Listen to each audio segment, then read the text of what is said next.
So when you're not in the middle of a major change, right, it's easy to forget how consuming it can be. But if you stop just a minute and you think back to a time when you were, let's say you were unsure if you're still going to have a job in a month, or there's like a policy change, like everybody has to come into the office 4 days a week, or no one's allowed to listen to music at their desks, or HR now is saying that no one's allowed to use reverse psychology because the interns were getting really confused, right? There's this whole list of unwelcome changes here that can be put upon us in the workplace. And in the abstract, most of these things are, they're a shoulder shrug. That's life. But when you're in the middle of it, it's a completely different story. This is called the change curve. It's a way to visualize our typical human reaction to unwelcome change. So we've got this period of disorientation here where morale dips, right? And so we're managing a range of really tough emotions like confusion and frustration and insecurity. But then typically our mindset eventually, or maybe slowly, right, it shifts back more towards reorientation. So there's this level of acceptance. We're exploring, right? We're problem solving, and thinking maybe this isn't so bad, right? Maybe that fax machine was holding us back. And after some period of adjustment, we reach a new normal where we've integrated the changes into our outlook and our routines. And to be clear, this isn't for everyone with every change, but it's fairly typical adjustment process. And when there's a sizable change in an organization, right, managers and leaders, we're not going to prevent this reaction. We're humans, right? This is just what we do. But what we can do is we can lessen the depth of this dip and how long it lasts. Not to mention, also reduce the number of people who never make it up the other side here. So how do we do that? Well, one of the things we can do is be attentive to people's needs during these periods and help people meet those needs. And if we can't help, at the very least, acknowledge what those needs are. Now, of course, one of the tricks here is that different people have different needs in the exact same situation. We just need to cope in different ways.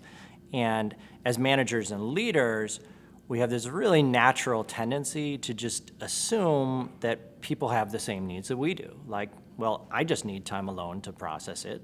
Or conversely, like, I just need to talk it through with a bunch of people. Or I just need to get out there and howl at the moon. So those are the needs and the strategies that we automatically assume that most people must have.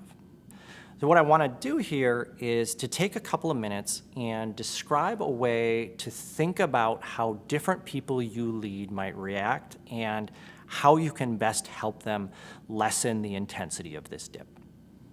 And I'm going to use a personality model called DiSC to help illustrate the various needs that we have in the midst of unwelcome changes like we've been talking about. And so you see 4 quadrants here. And let's start with the D or dominant style. So these are people who, they're really direct, really assertive.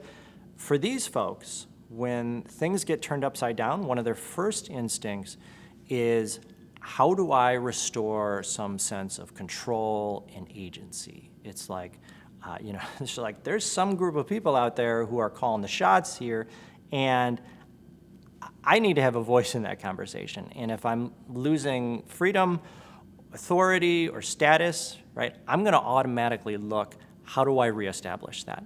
And those things that I'm losing, those things that I'm unhappy about, right, there better be a place where I can have those thoughts heard.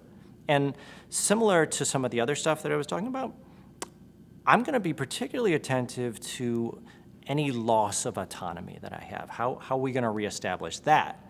And to be clear, other people in the DiSC model, right, they have these needs too. It's just that they tend to be particularly pronounced here. For people with the I influence or S steadiness regions, their brains often go to this very felt need for connection.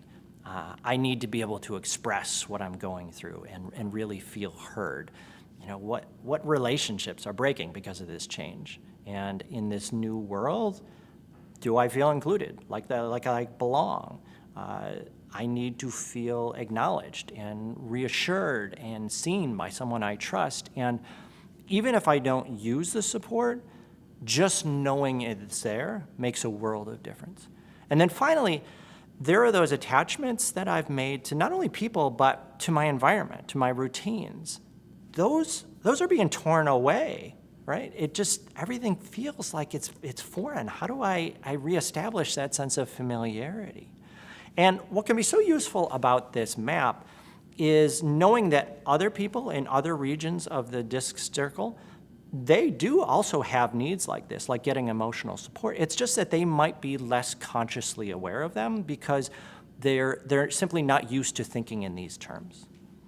Down here at the bottom of the circle, both the S region and the C or conscientiousness region, there's this really strong need here for stability and safety. And so oftentimes it's simply looking to some way to gain some confidence that things are going to work out, because right now, like, that is not at all clear to me. All right, and in this fog of change, how do I reestablish some sense of predictability in my world? Like, it's like, what projects am I going to be working on next month? Like that robot AI thing still? Who's my boss going to be? Like that robot AI thing still? Right? Oftentimes for these people, one of the strongest needs is to have some time and some space and freedom from pressure to adjust in their own way, not necessarily at the pace that I'm being told that I need to adjust. And then finally, the C region in particular, right, it often has this really strong need for information and understanding. And of course, almost all of us have this needs, but leaders need to realize that for some people, this need is really pronounced. Like, what exactly are these new systems and expectations that we're dealing with here, right? I want to know the plan for getting us back to a place of normal. And particularly in this CD or DC range, where there's a lot of skepticism, I need you to give me a solid justification for all of this pain that's being inflicted, right? The logic behind these decisions, right? And it better be airtight and transparent. It better not involve irrelevant factors or short-sightedness or politics or an amulet of any sort. I want as much information as possible about what's going on behind the scenes, in large part so I can prepare myself and regain some semblance of control over what's coming next. So, pulling back, you're not a therapist. You're not expected to be able to meet all of those needs. And for some, it's not even in your power. The main message that I want to get across here is that different people are going to have very different needs in the exact same situation. And, the same person, right, they're going to have different needs in different change situations. As leaders and managers, we need to be mindful that what we instinctively think people should need, it's not actually always what they really need. And if you do have the bandwidth, this is a really nice little cheat sheet here for things to be on the lookout for. And then if you have access to everything DiSC on Catalyst platform, you can actually look people up and get a sense of not only where they fall in DiSC, but you can also look and get some cool comparisons of how the two of you might look differently at the world.